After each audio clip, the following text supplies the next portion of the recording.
नमस्कार बच्चों, इकोनॉमिक्स अड्डा में आप सबका स्वागत है। आज हम लोग हार्ड करेंसी, सॉफ्ट करेंसी और डिमोनेटाइजेशन के बारे में डिस्कस करेंगे। हार्ड करेंसी जिसे कठोर मुद्रा कहते हैं, उसी को दुर्लभ मुद्रा कहा जाता है। वह मुद्रा जिसका डिमांड इंटरनेशनल मार्केट में ज़्यादा हो और सप्लाई उसका कम हो, वैसे मुद्रा को हम हार्ड करेंसी कहते हैं। जैसे किसी मुद्रा का डिमांड मार्केट में 1000 है और वो इंटरनेशनल मार्केट में 100 ही मिल रहा है, 100 मिल रहा है, तो ऐसे मुद्रा को हम हार्ड करेंसी कहेंगे। यानी इसका डिमांड मार्केट में ज़्यादा है और सप्लाई बहुत कम है, वैसे मुद्रा को हार्ड करेंसी कहते हैं। हार्ड करेंसी विकसित देशों की मुद्रा होती है, यह इंटरनेशनल मार्केट में आसानी से उपलब्ध नहीं होता है। जैसे अमेरिका है, इसकी करेंसी हार्ड करेंसी है, एन डॉलर। ब्रिटेन है, पाउंड है, ये भी हार्ड करेंसी है। जापान है, एन है, भी हार्ड करेंसी है। यूरोपीय कंट्री है, इसका करेंसी होता है यूरो, ये भी हार्ड करेंसी है। माने ये सब हार्ड करेंसी है और ये हार्ड करेंसी का इंटरनेशनल मार्केट में डिमांड ज़बरदस्त होता है, लेकिन इसका सप्लाई बहुत कम होता है। और डिमांड क्यों होता है? यानी मान लीजिए कि ये कोई देश है, ऑस्ट्रेलिया है, इंडिया है, और ऑस्ट्रेलिया और इंडिया के बीच में व्यापार हो रहा है। तो इसके बीच में जो व्यापार हो रहा है तो रुपया में नहीं होगा, वो डॉलर में होगा या पाउंड में होगा। अब इंडिया 500 करोड़ का कोई सामान ऑस्ट्रेलिया से इंपोर्ट कर रहा है, तो ये 500 करोड़ को हमको रुपया है, इसको डॉलर में चेंज करना होगा। तो डॉलर का डिमांड बढ़ा। मान लीजिए कि यहाँ पे ईरान है और ये पाकिस्तान है, और ईरान को अगर पाकिस्तान से कोई सामान इंपोर्ट करना हो और 100 करोड़ का हो, तो ये अपने ईरानी पैसा को डॉलर में चेंज करेगा। ये अपने करेंसी को डॉलर में चेंज कर, डॉलर में बिजनेस होगा। यानी सभी देश जो बिजनेस करते हैं वो अपनी अपनी करेंसी को हार्ड करेंसी में चेंज कर कर ही बिजनेस करते हैं। इसलिए हार्ड करेंसी का मार्केट में ज़्यादा डिमांड होता है। जापान है या श्रीलंका है, कोई भी देश है और बिजनेस करना चाहेगा तो उसका अपना करेंसी नहीं चलेगा, वो चलेगा डॉलर, उसका चलेगा पाउंड, एन, यही हार्ड करेंसी से बिजनेस होता है। उसके बाद जैसे अमेरिका है, अमेरिका के जो केंद्रीय बैंक है, इसमें अगर फॉरेन रिजर्व रखना चाहते हैं तो इसमें फॉरेन रिजर्व रखने के लिए डॉलर में रखना होगा। यानी 500 करोड़ रखना है तो 500 करोड़ डॉलर खरीदिए, तो अब यहाँ पर रखिए। ब्रिटेन में रखना है तो पाउंड खरीद के रखिए। ये जापान में रखना है तो येन खरीद के रखिए। इससे होता क्या है कि मान लीजिए कि जिसका फॉरेन रिजर्व ज़्यादा होता है उस देश का इमेज ज़्यादा होता है, क्योंकि वो किसी से, जैसे मान लीजिए कि आपका फॉरेन रिजर्व ज़्यादा है तो लगभग 200 कंट्री है। अब किसी भी कंट्री से कोई सामान आप खरीदना चाहते हैं, 2 मिनट में खरीदा जाए, क्योंकि यह डॉलर हर जगह चलता है। लेकिन आप पैसा रखे हुए रुपया, तो आप चाहिएगा कि ब्रिटेन से सामान खरीद लेता हूँ, नहीं लेगा आपका रुपया। आप चाहिए ईरान से आपको ये पैसा दे के कोई सामान खरीद, तो ईरान आपका पैसा नहीं लेगा। कोई भी देश आपसे अगर सामान दे रहा है तो आपसे डॉलर लेगा या पाउंड लेगा या येन लेगा। इसलिए इस करेंसी का ज़्यादा इंपॉर्टेंट बढ़ जाता है। ठीक, उसके बाद जो इंडिया का करेंसी है वो भी इसमें नहीं आता है, वो भी सॉफ्ट करेंसी में आता है, हार्ड करेंसी में नहीं आता है। करेंसी जो होता है,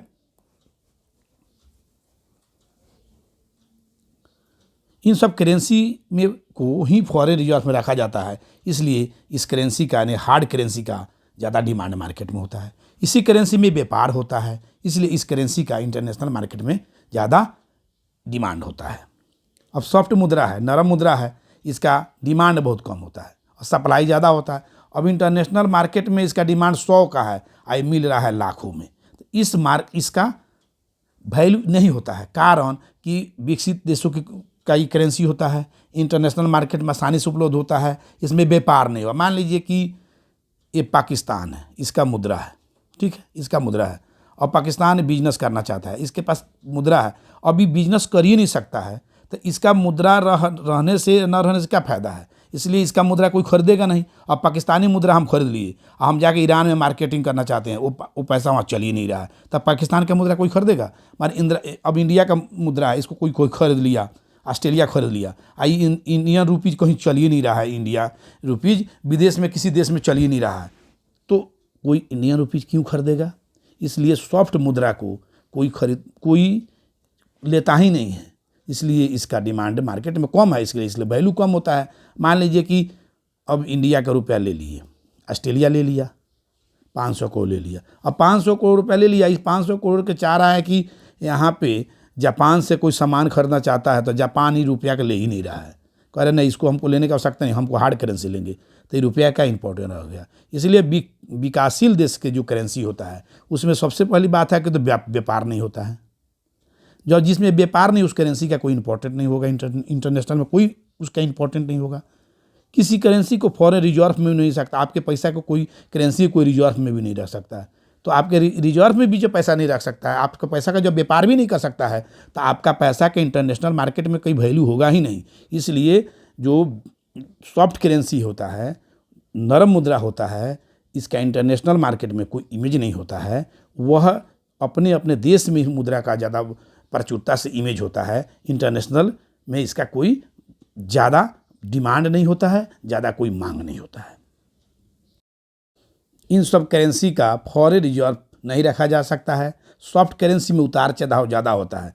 मान लीजिए आपका जैसे ही $1 बराबर 80 रुपया है, अब तुरंत $1 बराबर 85 रुपया हो जाएगा, यानी इस करेंसी में सॉफ्ट करेंसी में उतार चढ़ाव होता रहता है। ठीक है, नेपाल का जो करेंसी है वो सॉफ्ट करेंसी है, जिम्बाब्वे का करेंसी है वो भी सॉफ्ट करेंसी है, पाकिस्तान का करेंसी है वो भी सॉफ्ट करेंसी है, ईरान का करेंसी वो भी सॉफ्ट करेंसी है। तो ये सब करेंसी में उतार चढ़ाव होता रहता है, और इस करेंसी में व्यापार नहीं होता है, और इस करेंसी का डिमांड बहुत कम होता है, डिमांड कम होता है और सप्लाई ज़्यादा होता है। हॉट मुद्रा होता है, गर्म मुद्रा होता है कि यह मुद्रा जहाँ पे ज़्यादा बेनिफिट होगा वहीं पे इस मुद्रा का उपयोग किया जाता है। जैसे शेयर बाजार है, शेयर बाजार है, अब शेयर बाजार में मान लीजिए एक शेयर 500 का है और तुरंत लगाने पर पता लगे 700 का हो जा रहा है, तो इस टाइप के इस जगह पर जो पैसा लगता है उसी को हम हॉट मुद्रा कहते हैं। हॉट मुद्रा का मतलब कि तुरंत लगाए और तुरंत बेनिफिट हो, ऐसे मुद्रा को हॉट मुद्रा कहते हैं। यानी ऐसे मुद्रा शेयर बाजार की मुद्रा को हॉट मुद्रा कहते हैं। जैसे गर्म मुद्रा हुआ, जिस स्थान पर लाभ मिलने की अधिक संभावना उस स्थान पर शीघ्र चला जाता है। जहाँ पर ज़्यादा पैसा, मान लीजिए 100 रुपया है और तुरंत 100 रुपये का 200 होने वाला है, वहाँ तुरंत इन्वेस्ट पैसा होता है। तो वैसे पैसा को हम, वैसे मुद्रा को हम, वैसे मनी को हम हॉट मनी कहते हैं। डीमोनेटाइजेशन, विमुद्रीकरण क्या है? सरकार जो पहले से मुद्रा जारी की है 100 रुपया, इसको बंद कर दिया और उसके जगह पर दूसरा मुद्रा चालू कर दिया 500 रुपये वाला, इसी को विमुद्रीकरण कहा जाता है। यानी सरकार पुरानी मुद्रा को बंद कर देती है, उसके जगह पर नई मुद्रा चालू कर देती है, यानी नई मुद्रा लाने की घोषणा कर देती है, उसी को विमुद्रीकरण कहा जाता है। 1946 में प्रथम बार देश में डीमोनेटाइजेशन किया गया था। उस समय देश हमारा गुलाम था, तो उस समय 500, 1000 और 10,000 के नोटों को बंद कर दिया गया। जब देश हमारा आज़ाद हुआ उस समय के बाद प्रथम बार डीमोनेटाइजेशन हुआ 1978 में। उस समय देश के प्रधानमंत्री मोरारजी देसाई थे और आरबीआई के गवर्नर आईजी पटेल थे। 1978 में 1000 रुपया, 5000 का और 10,000 के नोट को गैरकानूनी ढंग से बंद कर दिया गया, यानी उसको बंद कर दिया गया। 2016 में 500 और 1000 रुपये के नोट को बंद कर दिया गया। उस समय गवर्नर थे उर्जित पटेल और प्रधानमंत्री थे श्री नरेंद्र मोदी।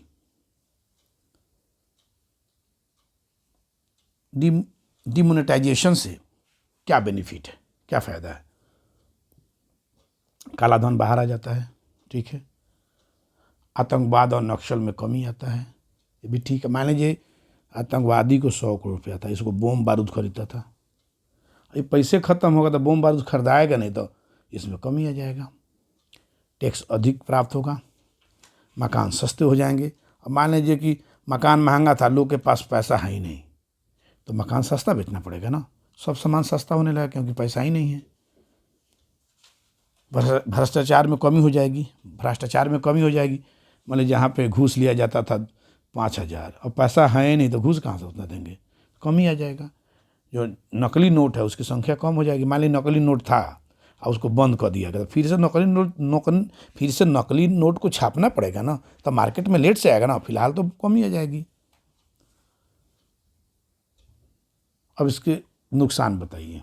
नोटबंदी से मंदी आने खतरा रहता है, ठीक है। नोटबंदी से रोजगार खत्म हो जाता है, छटनी होने लगता है उद्योग धंधा में, उत्पादन कम हो जाता है, कोई खरीदेगा नहीं। कार जो बनता था 100 बनेगा 5, उत्पाद जब 5 बनेगा तो छटनी हो जाएगा कर्मचारी लोग को, खपत कम होगा। मान लीजिए अब कि कार का खपत मार्केट में होता था 500 कार बिकता था, अब कार बिकता है 50, तो मान खपत भी कम होगा, निवेश भी कम होगा। जब 500 करोड़ रुपया निवेश होता था वहाँ पैसा है नहीं, वह 85 करोड़ निवेश होगा। नोटबंदी से आर्थिक व्यवस्था कुछ महीना के लिए रुक जाती है, जिससे लोगों को बहुत परेशानी होती है। MCQ कुछ है, इसको बनाइए, जिससे आप जितना पढ़ें उससे, ये बनाने से आपका जितना प्रॉब्लम है वो और सॉल्व हो जाएगा, और कितना पढ़े हैं कितना समझें इसमें पता चल जाएगा। 1 नंबर क्वेश्चन है, किस देश की मुद्रा सॉफ्ट मुद्रा है? विकासशील देश की, विकसित देश की, अल्प विकसित देश की, इनमें से सभी की। तो आपको पता है कि विकासशील देश का मुद्रा सॉफ्ट मुद्रा होता है। कि सॉफ्ट मुद्रा होता है जैसे इंडिया है, और यहाँ पे मान लीजिए कि श्रीलंका है चाहे नेपाल है, तो बिजनेस करना होगा किसी के बीच, तो ये लोग का बिजनेस करना होगा तो डॉलर में करना होगा। जैसे इंडिया है, ईरान है, बिजनेस करना हो तो डॉलर में करना होगा, यानी हार्ड करेंसी में करना होगा। तो इन लोग के पास सॉफ्ट करेंसी का ज़्यादा इंपॉर्टेंट नहीं है, घर में इंपॉर्टेंट है, अपना कंट्री में इंपॉर्टेंट है, बाहर इससे कोई सामान नहीं खरीद सकते हैं। मान लीजिए इंडियन पैसा लेके अब जाता है अमेरिका कोई सामान नहीं खरीद सकता। अमेरिका में सामान खरीदने के लिए तो डॉलर में चेंज करना होगा, लेकिन ये डॉलर है, इंडिया में अगर कोई सामान खरीद सकते हैं, इसको चेंज करने की आवश्यकता नहीं है। तो आंसर कौन होगा? ये 2 नंबर है। विकासशील देश की मुद्रा को क्या कहा जाता है? विकासशील देश तो कठोर मुद्रा होगा।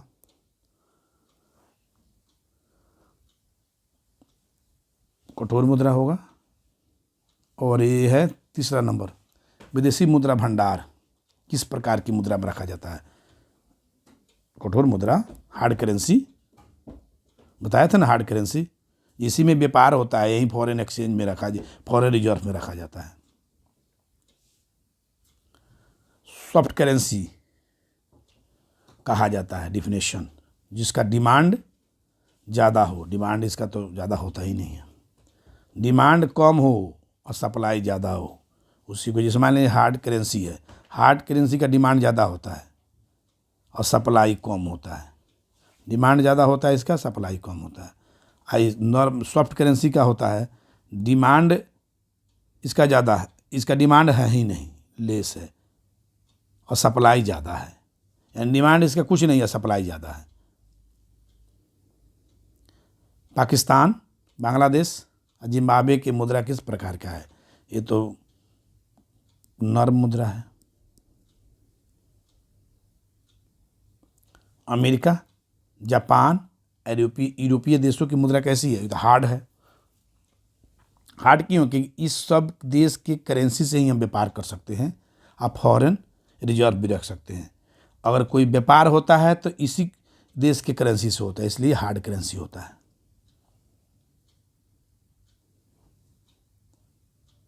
7 नंबर है, भारत में प्रथम बार विमुद्रीकरण कब हुआ था? डीमोनेटाइजेशन कब हुआ था? तो 1946 में हुआ था।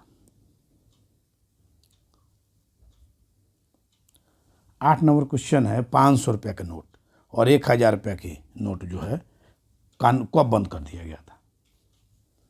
2016 में। 9 नंबर क्वेश्चन है, 5000 का नोट और 10,000 का नोट को कब बंद किया गया? ये बताइए। 1978 में। इसमें प्रधानमंत्री मोरारजी देसाई थे। डिमोनेटाइजेशन क्या है बताइए? विमुद्रीकरण क्या है? ज़्यादा से ज़्यादा मुद्रा जारी करना, गलत है। मुद्रा की मात्रा को नियंत्रित करना, ये भी गलत है।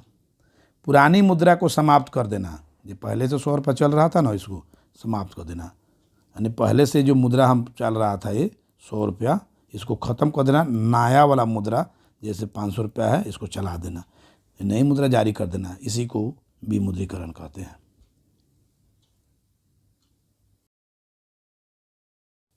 धन्यवाद।